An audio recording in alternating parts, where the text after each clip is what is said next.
Hey everybody, Shane Olson here from My Fly Guy Fly Shop in Coalhurst, Alberta, Canada. Also, you can visit us at myflyguy.ca and check out the website and see what we got going on there. Today, I'm going to do a little bit of a variation on a very traditional fly on an elk hair caddis.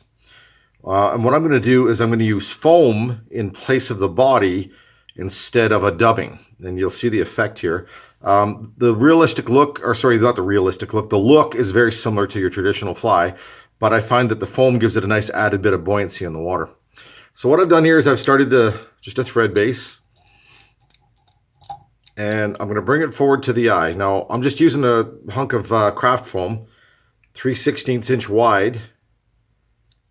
And I'm just going to bring it back right to the curve of the hook. Like so. I'm going to pin that foam down. Make sure I give myself a good solid base. Then I'm going to use some hackle. This is just number 16 hackle in black. You can use anything you want. A grizzly or even a nice red would work well for an elk hair caddis.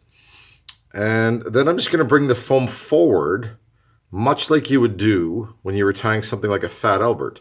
So I'm going to use the thread to create my segmentation. It gives it a nice realistic look for the body. And you can see it's actually fairly simple as you draw it forward. Okay, and I'm going to clip it off there. And secure that foam down a little bit. And then I'm going to bring the hackle forward, just letting it follow those ribs I've made. And as you draw it forward, you'll see it just naturally tracks. And you will end up with something that looks like that. Now, after this, the fly is the exact same pattern that's been around for years. I've already stacked my hair.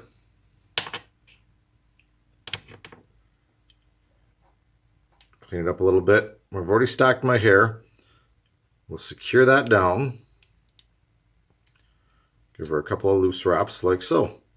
And as you can see, for the most part, after the foam, it's a really quite traditional pattern. Let me clip this out a little bit before I whip finish that.